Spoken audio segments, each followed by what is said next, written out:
மாற்றம் ஒன்றுதான் இவ்வுலகில் மாறாதது. அவ்வாறே காலத்திற்கேற்றாற்போல் மாறவும் செய்கிறோம். ஆனால் உண்மையில் மாற்றம் என்பது இதுதானா என்ன? இல்லை. மாற்றம் என்பது மிக நிலையானது. உண்மையில் மகத்துவமானது நம் எண்ணத்தில் ஏற்படும் மாற்றம்தான்.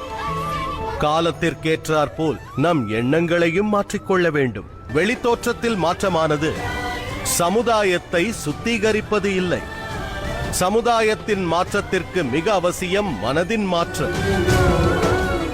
ஏனென்றால் காலச்சக்கரத்தில் மனிதன் சுழல்கிறான்.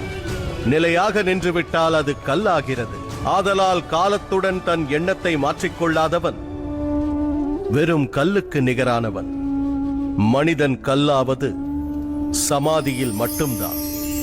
அதுவே அவன் முடிவாகிறது.